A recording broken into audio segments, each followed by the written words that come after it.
تو 60 ارب ڈالر کی اس کی امپورٹس ہوں اور اس کی ایکسپورٹس 20 ارب ڈالر کی ہوں، اور 20 ارب ڈالر بھی 25 ارب ڈالر سے 20 ارب ڈالر پہ آئی ہو، یعنی امپورٹ کم ہو گئی، ایکسپورٹ کم ہو گئی ہو پہلے سے.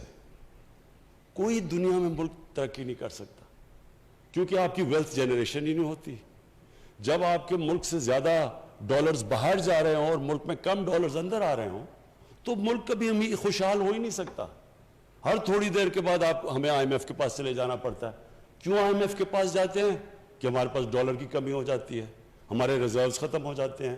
ریزروز نے ختم ہونا ہی ہے جبکہ آپ 40 ارب ڈالر ٹریڈ گیپ جس ملک میں ہو، وہ پریشر تو ریزروز پہ پڑے گا، فورن ایکسچینج ریزروز پہ. جب ریزروز کم ہوں گے روپیہ گرنا شروع ہو جائے گا. جب روپیہ گرے گا تو مہنگائی آئے گی، کیونکہ ساری چیزیں جو ہم امپورٹ کرتے ہیں، تیل ہے، جو گیس، جو بنیادی جو پھر ٹرانسپورٹ میں جاتی ہیں، جو بجلی بنانے میں جاتی ہیں، سب مہنگی ہو جاتی ہیں. پام آئل امپورٹ کرتے ہیں ہم، گھی مہنگا ہو جاتا ہے، دالیں آج کل امپورٹ، وہ سب مہنگی ہو. جب آپ کا روپیہ گرتا ہے تو وہ ملک غریب ہوتا جاتا ہے. تو سب سے پہلی چیز یہ کہ اگر ہم نے ملک کو ڈیولپ کرنا ہے تو زیادہ ڈالرز کو اندر آنا چاہیے ملک کے بنسبت باہر جانا چاہیے. تو چائنا کی جو ڈیولپمنٹ ہوئی ہے وہ کیوں ہوئی؟ کیونکہ چائنیز لیڈرشپ نے کانشیسلی فیصلہ کیا کہ ہم نے اپنی ایکسپورٹس کو ترجیح دینی ہے، اور انہوں نے جیسے جیسے اپنی ایکسپورٹس بڑھاتے گئے ان کی دولت بڑھتی گئی. اور انہوں نے ایک گورنمنٹ، پھر ساری جو گورنمنٹ تھی اس ساری گورنمنٹ کا کام تھا ایکسپورٹس بڑھانا، اپنے اندر ملک میں زیادہ ڈالرز لے کے آنے. جب ترکی میں پرائم منسٹر اردوغان آئے، تب پرائم منسٹر تھے، تو ترکی کا بالکل ہمارا حال تھا. وہاں بھی ان کو ہر تھوڑی دیر کے بعد آئی ایم ایف کے پاس جانا پڑتا تھا. ادھر بھی ان کی ڈیموکریسی ڈسرپٹ ہوتی رہتی تھی. تو پرائم منسٹر اردوغان نے جو ترکی کی تبدیلی لے کے آئے، انہوں نے پلان کر کے اپنی ایکسپورٹس بڑھائی، سارے ملک کو لگایا کہ بار بار انہوں نے کہا کہ ہماری، میں نے خود ان کی تقریریں سنی کہ ہماری 3 ٹاپ پرائیورٹیز ہیں، ایکسپورٹس، ایکسپورٹس اور ایکسپورٹس. تو ہم نے تو کبھی کسی سے یہ نہیں سنا کہ آج اگر ہمارا وہ ملک جو سب سے 60s کے اندر ایکچولی ہماری ایکسپورٹس بڑھ رہی تھی.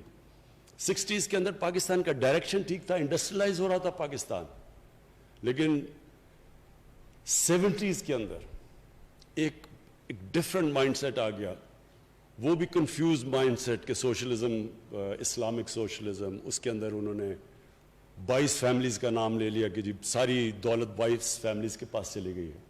تو اس کا مقصد یہ ہونا چاہیے تھا کہ 22 فیملیز سے ری ڈسٹریبیوشن کرواتے ہیں، اس کا جو بھی پروفیٹیرنگ کو ختم کر کے پروفٹ میکنگ کو اٹریکٹیو کرتے تاکہ اور انویسٹر آتے، 22 کی جگہ اور فیملیز ہو جاتی. لیکن وہ پیسہ جو ان سے ویلتھ کریشن ہوتی وہ پھر نیچے جاتی، تو نیچے سے لوگوں کو اوپر اٹھاتے، جو چائنا نے کیا. بدقسمتی سے وہ مائنڈ سیٹ آ گیا، نیشنلائزیشن آ گئی، ہماری جو ساری انڈسٹرائز ہو رہا تھا پاکستان اس کو چوک کر دیا، اور آج تک پاکستان اس مائنڈ سیٹ سے نہیں نکلا.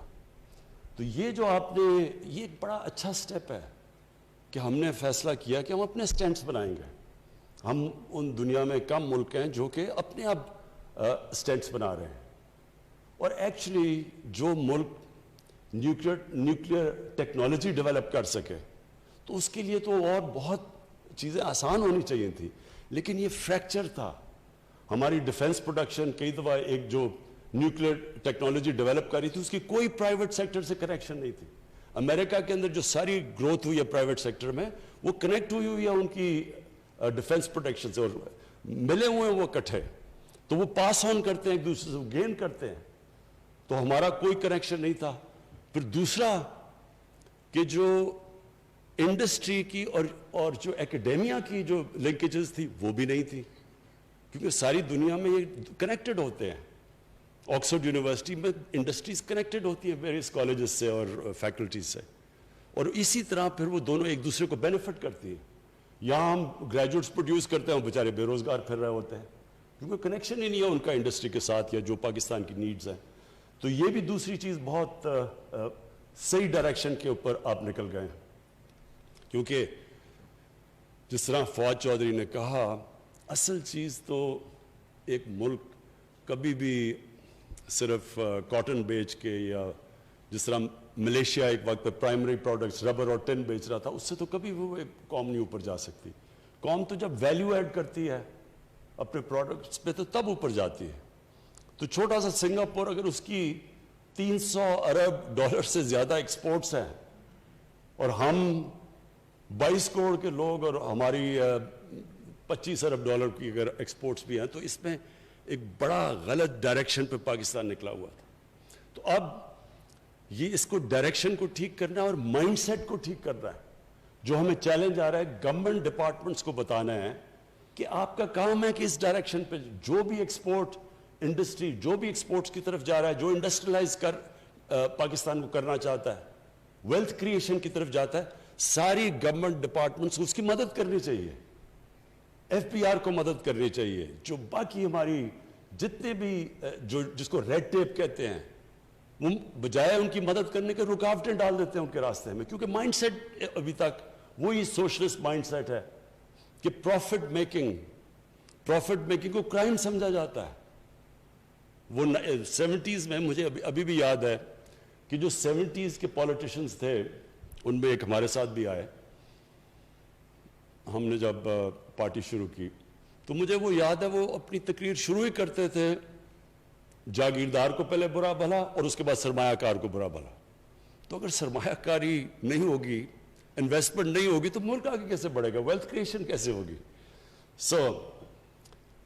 جو ہمارا گورنمنٹ کی جو ہم کوشش کر رہے ہیں آپ مائنڈ سیٹ چینج کر رہے ہیں کہ ویلتھ کریشن ایک ملک کے اندر انویسٹمنٹ ہو بزنس چلے باہر سے لوگ آئیں. جو ہمارے سب سے بڑا پاکستان کا ساسا اوورسیز پاکستانی ہے. لوگ اس چیز کو سمجھتے نہیں ہیں کیونکہ لوگوں کا انٹریکشن ان سے نہیں ہے. میرا سب سے پرانا انٹریکشن اوورسیز پاکستانی سے ہے. جب میں کرکٹ کھیلتا تھا تب میں جب دنیا میں جاتا تھا تو پاکستانی آتے تھے جو وہاں باہر بیچارے وہ سب سے زیادہ پیٹریوٹک پاکستانی ہے. وہ جب باہر جاتا ہے ملک جب باہر کے معاشرے میں جب وہ رہتا ہے تو اس کو اپنے ملک کی زیادہ قدر ہو جاتی ہے. اور خاص طور پہ اب جو اسلاموفوبیا ہے باہر ان کو تو اور زیادہ قدر ہے پاکستان کی. ہم تو وہ خوش قسمت ملک ہیں اگر ہم اپنی انوائرمنٹ ٹھیک کر دیں اگر ہم ریسیپٹیو ہو جائیں تو سب سے زیادہ اس ملک کو جو بینیفٹ کرے گا وہ اوورسیز پاکستانیز ہیں. ان کا سکلز ہیں ان کے پاس ہر چیز میں ایکسپرٹیز بیٹھی ہوئی ہے باہر زبردست انٹرپرینرز باہر بیٹھے ہوئے ہیں ہر ایریا میں پروفیشنلز بیٹھے ہوئے ہیں. ہم نے صرف ایک ملک میں ماحول پیدا کرنا ہے تاکہ وہ واپس آئے.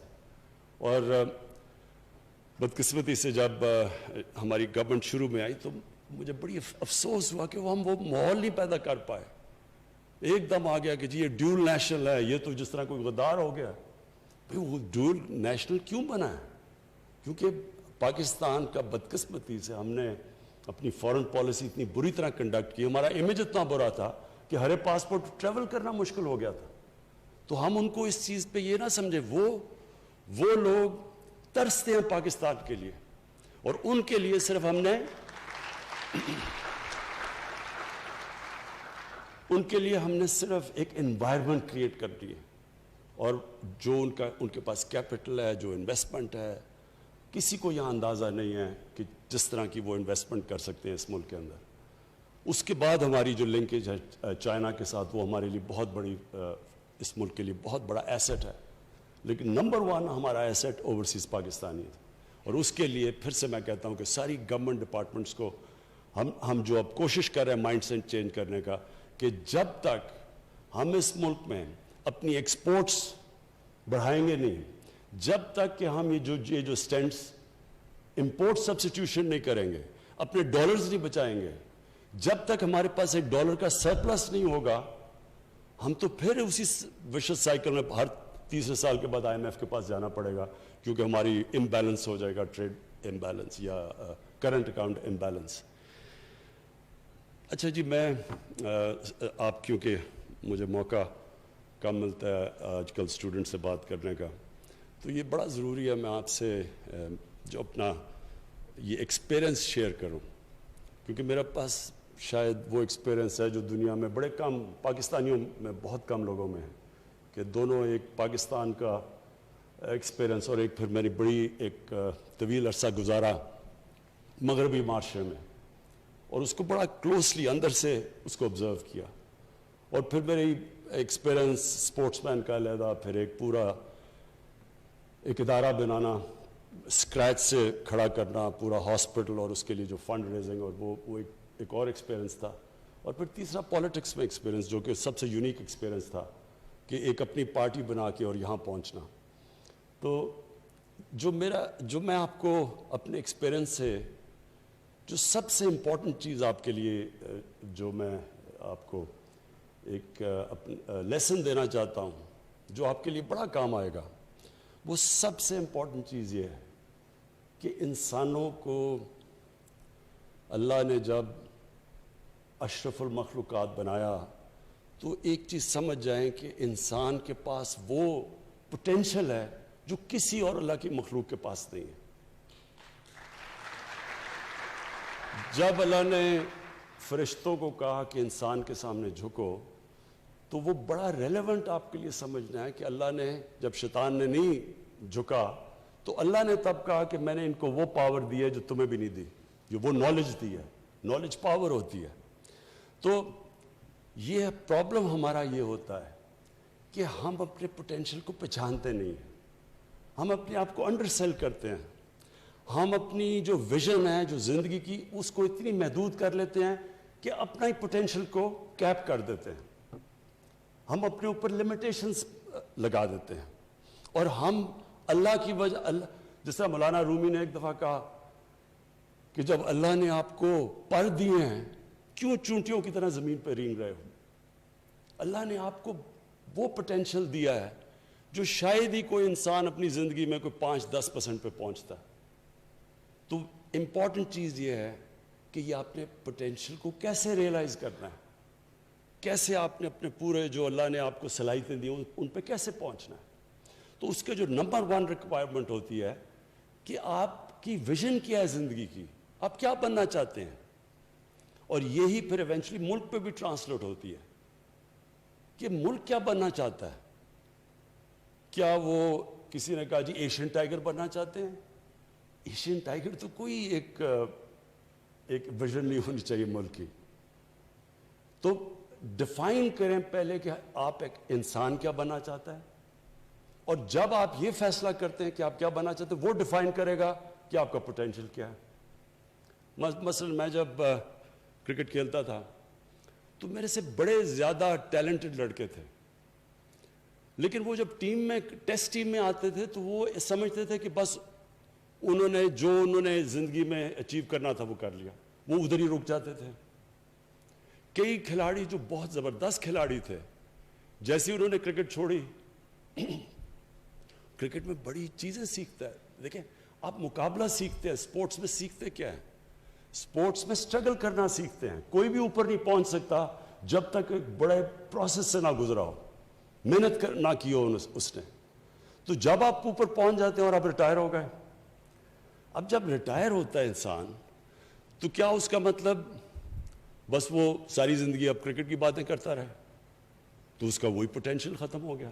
لیکن اگر اس نے سیکھ لیا سٹرگل کرنا تو میری کنٹینشن ہے وہ کسی بھی پروفیشن میں کوئی بھی کام کرنا چاہے وہ کر سکتا ہے, کیونکہ وہ بیسکلی اس کو ایک چیز سمجھ آ گئی کہ زندگی میں اوپر جاتے کیسے انسان. اور اس لیے ہر چیز کے اندر آپ خود ڈیفائن کر سکتے ہیں کہ میں کیا بننا چاہتا ہوں. اس لیے ایک چیز یاد رکھنا کہ انسان کا جو پوٹینشل ہے وہ لمٹ لیس ہے. آپ جو چاہتے ہیں بن سکتے ہیں, اور اپنی سوچ چھوٹی نہ رکھیں. جو سب سے چھوٹی سوچ ہوتی ہے, جو ویژن ہوتی ہے, وہ پیسہ بنانا ہے. میں اپنی زندگی میں بڑے قابل اپنی یونیورسٹی میں بھی ملا, HSN میں بھی بڑے قابل لڑکے تھے, لیکن وہ کیوں زیادہ اوپر نہیں گئے؟ مطمئن ہو گئے مٹیریل کمفرٹ سے. جو مٹیریلزم جس کی صرف ویژن یہ اس پہ رک جاتی ہے کہ میں نے پیسہ بنانا ہے, میں نے کمفرٹ کرنا ہے, یہ بڑی چھوٹی ویژن ہوتی ہے.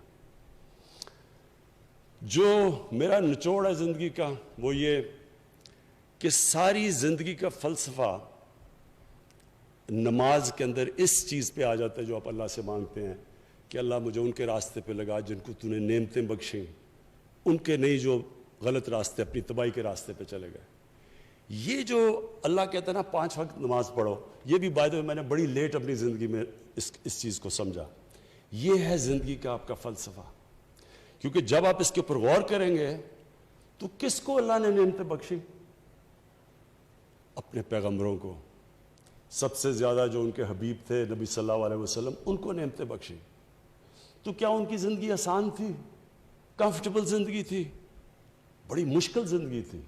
جیسے ہی اللہ نے ان کو کہا کہ پیغام دو دنیا میں جا کے، تو جیسے ہی وہ اللہ کے پیغمبر بنے ان کی زندگی تو مشکل ہوتی گئی.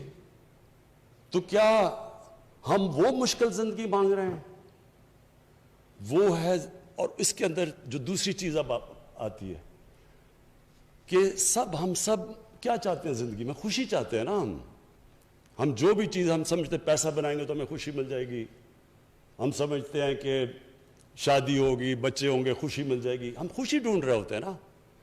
تو یہ کیوں اللہ نے کہا ہے کہ ہم صرف ایک چیز مانگے نماز میں، ان کے راستے پہ لگاؤ جن کو تو نے نعمتیں بخشی؟ تو ان سارے پیغمبروں کے بڑے مشکل راستے تھے، اور سب سے بڑے جو اللہ نے سب سے زیادہ جو اللہ کے سب سے قریب تھے انسان، ان کی تو آپ زندگی پڑھ لیں. جو 23 سال تھے نبوت کے بعد، وہ بڑے مشکل تھے ان کے لیے.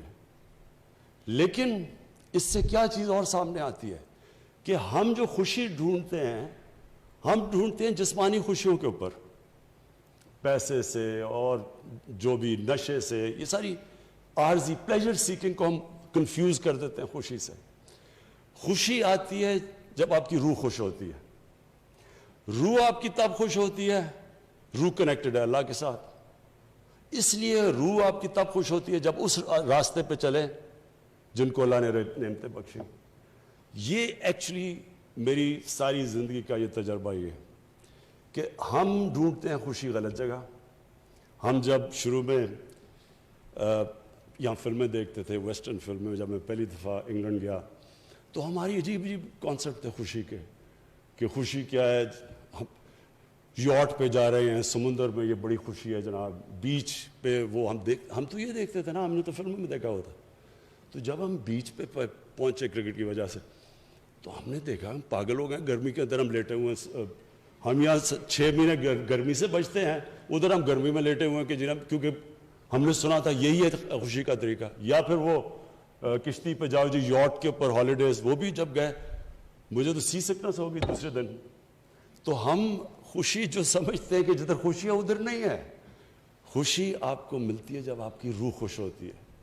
اور روح خوش میری کب ہوئی؟ کیونکہ مجھے تو کرکٹ میں سب سے زیادہ اپنے جب میں کھیلتا تھا اللہ نے مجھے وہ کامیابی دی اور وہ ہائٹس دی جو اس وقت تو کسی کو نہیں ملی تھی.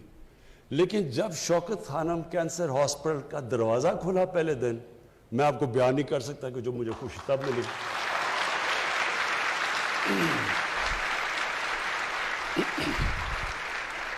کہنے کا میرا مقصد یہ ہے کہ دیکھیں خوشی اللہ دیتا ہے، کیونکہ آپ کی روح جب خوش ہوتی ہے اس کا مطلب آپ صحیح راستے پہ ہیں. تو یہ یاد رکھیں کہ یہ جو ہم سارا وقت خوشی ڈھونڈتے ہیں وہ سارا فلسفہ ادھر ہے کہ اللہ ان کے راستے پہ لگا جن کو تو نے خوشیاں دی، ان کے نے جو غلط راستے پہ چلے گئے. یہ آپ کو قرآن بار بار کہتی ہے کہ سوچو، ڈیلیبریٹ کرو، جائزہ لو، اپنی زندگی کا دیکھو. ہر جگہ اللہ کے اشارے ہیں. جتنا آپ اس کے اوپر کانسنٹریٹ کریں گے کہ وہ آپ کو شو کرے گا کہ آپ کا راستہ کیا ہے، جو آپ کا قبلہ کیا ہے، زندگی کا مقصد کیا ہے. 2 چیزیں سائنس آپ کو کبھی نہیں بتا سکے گی کہ اس دنیا میں آنے کا مقصد کیا ہے اور جب ہم مرتے ہیں تو اس کے بعد ہمیں کیا ہوتا ہے. اس کی صرف اور صرف آنسر اللہ نے جتنے بھی دنیا میں اپنے مذہب دیے ہیں انہی کے اندر صرف آنسر ہے. کسی سائنس میں نہیں اس کی آنسر. اور وہ اس کے اوپر وہ سارا فلسفہ ختم ہو جاتا ہے اس چیز کے اوپر کہ اللہ ان کے راستے پہ لگا جن کو تو نے نعمتیں بخشی. آپ سب کے لیے جو سب سے امپورٹنٹ چیز ہے کہ آپ کی ویژن کیا ہے. یہ ڈٹرمن کرے گا آپ کا پوٹینشیل کتنا ہوگا, کدھر تک آپ دنیا میں پہنچیں گے. نمبر 2, جتنی آپ کی بڑی ویژن, اونچی ویژن ہوگی, اتنی آپ کو مشکلوں کا سامنا کرنا پڑے گا. زندگی جب آپ سٹرگل کر رہے ہوتے ہیں اور جب آپ بڑی کسی بھی ویژن کی طرف جا رہے ہوتے ہیں, کبھی اسٹریٹ لائن میں زندگی نہیں جاتی, ہمیشہ سائیکلز میں جاتی ہے. جو آپ کو آپ کی کامیابی وہ ڈپینڈ کرے گی کہ آپ دونوں اوپر اور نیچے سائیکل پہ آپ کیسے ریئیکٹ کرتے ہیں. جو اوپر کے سائیکل کے اوپر کمپلیسنٹ ہو جاتا ہے, اس کا مطلب کہ اس کا نیچا سائیکل زیادہ ہو جاتا ہے, اور جو نچلے سائیکل کے اوپر جب برا وقت ہوتا ہے اس میں سیکھتا ہے, سول سرچنگ کرتا ہے, اپنی غلطیوں کا جائزہ لیتا ہے, پھر محنت کر کے پھر جب آتا ہے تو اس کا سائیکل وہ اور اوپر چلا جاتا ہے. اس طرح دنیا کی زندگی کی سٹرگل جاتی ہے. جو نچلے سائیکل کے اوپر ڈیمورلائز ہو جاتا ہے, بڑے بڑے بزنسز میں نے اپنی زندگی میں دیکھے, جب ان کو لاس ہوا, جب بزنس میں پرابلمز آئے, تو انہوں نے شارٹ کٹ لے لی, انہوں نے فراڈ کر دیا بچنے کے لیے. تو جب آپ نچلے سائیکل کے اوپر ڈیمورلائز ہو جاتے ہیں, آپ کوئی فراڈ کرتے ہیں, وہ آپ کی زندگی کا پوٹینشیل ختم ہو جاتا ہے. اس کا مطلب کہ آپ اوپر نہیں واپس آ سکتے. تو جو نچلے سائیکل کے اوپر جب مشکل وقت ہوتا ہے اس میں صبر کرتا ہے, اللہ قرآن میں کہتا ہے کہ میں تمہیں بار بار آزماؤں گا. اللہ کی آزمائش بار بار آتی ہے. نبی صلی اللہ علیہ وسلم کے اوپر کتنی آزمائشیں آئیں, تو کبھی کسی نے آپ ان کی کتنی بھی لائف ہسٹری پڑھیں, کبھی کسی نے ان کو ڈیمورلائز دیکھا, کبھی کسی نے ان کو دیکھا کہ وہ ڈپریس ہو گئے. وہ ہر آزمائش کو لیتے تھے اللہ کی طرف سے, اور پھر جو مقام اللہ نے ان کو دیا, تو کسی نے بھی, آپ چاہے اسلام کے آپ مسلمان ہیں یا نہیں, دنیا کی تاریخ میں کسی انسان کو وہ مقام ملا ہی نہیں, نہ مل سکتا ہے جو نبی صلی اللہ علیہ وسلم کو ملا. اور اس کی وجہ ہے, اور اسی لیے قرآن کے اندر ہمیں کہا گیا کہ ان کی زندگی سے سیکھو, ان کی سنت پہ چلو. یہ بھی بڑا امپورٹنٹ ہے آپ کے لیے سمجھنا. میں نے کئی دفعہ لوگوں سے بات کرتا ہوں اس چیز کی, تو لوگ مجھے کہتے ہیں کہ جی وہ تو اللہ کے پیغمبر تھے, تو ہم ان کی زندگی کیسے ہم ان کو کیسے فالو کر سکتے ہیں. قرآن نے اس لیے ہمیں کہا ہے, اللہ کو نہیں پتا وہ ان کے پیغمبر تھے, لیکن اللہ نے ہمیں کہا ہے کہ ان کی زندگی پہ چلو, ان کی زندگی سے سیکھو, ان کی سنت پہ چلو. مطلب اس کا یہ ہے کہ اگر آپ نے اوپر جانا ہے تو ان کی زندگی سے سیکھو, کیونکہ وہ ایک رول ماڈل ہے, ان کو اپنا رول ماڈل بناؤ. ہم ان کو صرف یعنی جو نیگیٹو سائڈ ہے سیکولرزم کی, ہم یہ کیا کر دیتے ہیں کہ اس کو دین کے اندر ساری نبی صلی اللہ علیہ وسلم کی زندگی اور قرآن کو دین کی طرف کر دیتے ہیں, اور اپنی زندگی کو علیحدہ کر دیتے ہیں. یہ ہمارا سب سے بڑا پرابلم ہے.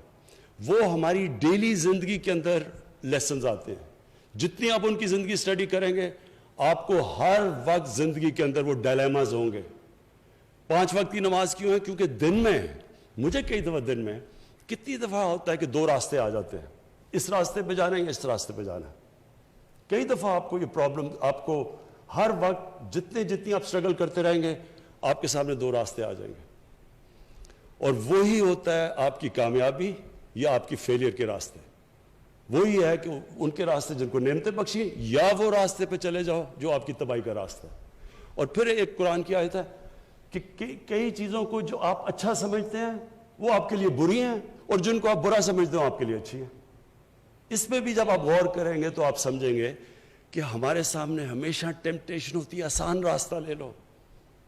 کئی دفعہ ٹیمپٹیشن آتی ہے کہ کون سٹرگل کرے سارا وقت, صبح اٹھو وہ سارے ڈاکو کٹھے ہو کے کبھی کچھ کریں کبھی کریں, آسان راستہ لے لو, کمپرومائز کر دو, ان کو معاف کر دو, ان کو NRO دے دو.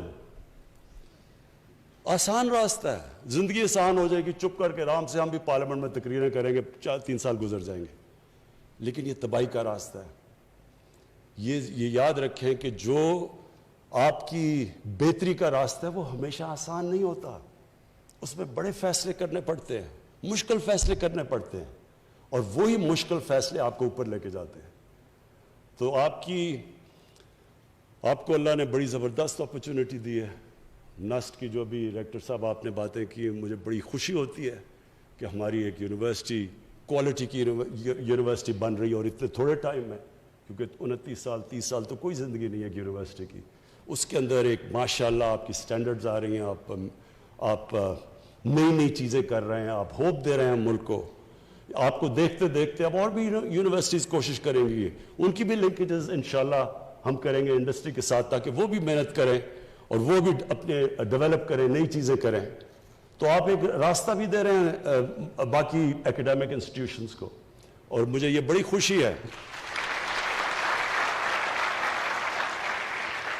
مجھے یہ بڑی خوشی ہے کہ یہ آپ یہ ٹریل بلیز کر رہے ہیں باقی ایکیڈیمک انسٹیٹیوشنز کے لیے.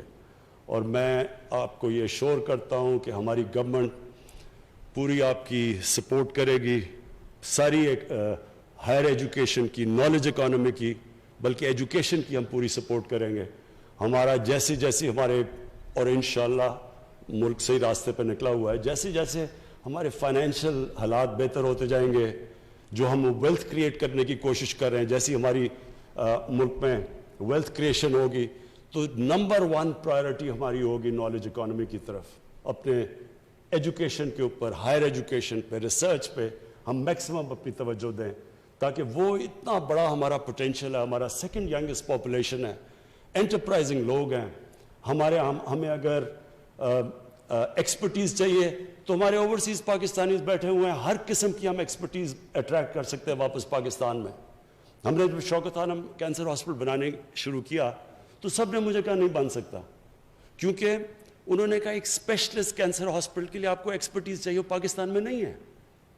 جس طرح مڈل ایسٹ کے اندر جتنے بھی کینسر ہاسپٹلز ہیں ان کے اندر ایکسپرٹیز ساری باہر سے دنیا فورنرز آ کے کام کرتے ہیں, لیکن ہم کیوں بنا سکے؟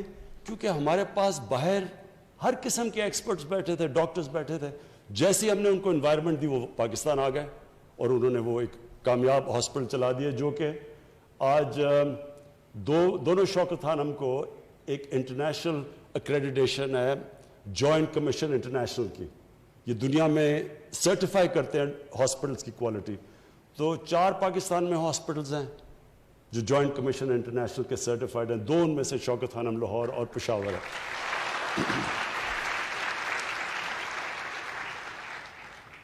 میں پھر سے جی آپ کو مبارک بھی دیتا ہوں, اور آخر میں میرا لاسٹ ورڈ آپ سب کے لیے, اپنے اسٹوڈنٹس کے لیے یہ ہے کہ دیکھیں, جب میں کرکٹ کھیلنے گیا پہلی دفعہ انگلینڈ, 18 سال کا تھا میں, تو ہمارے سینئر پلیئرز نے ہمیں کہا کہ, اور ان دنوں میں تو نئی نئی آزادی ملی تھی نا, تب تو بڑا انفلوئنس تھا کلونیلزم کا, تو انہوں نے کہا کہ دیکھو انگریز سے تو جیتنا کا سوال ہی نہیں پیدا ہوتا, ہم اگر عزت سے ہار کے آگے تو بہت بڑی کامیابی ہوگی.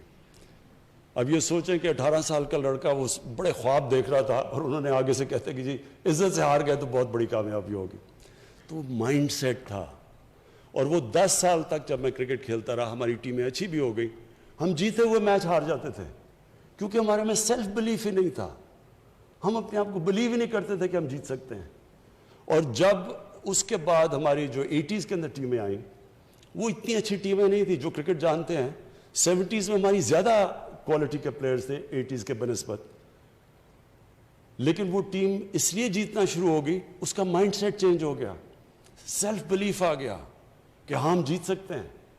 اسی طرح پاکستان میں ہمیں ایک سیلف بلیف چاہیے کہ ہم سب کچھ پروڈیوس کر سکتے ہیں, ہمارے میں ابیلٹی ہے, ٹیلنٹ ہے, سب کچھ ہے, لیکن سیلف بلیف نہیں ہے.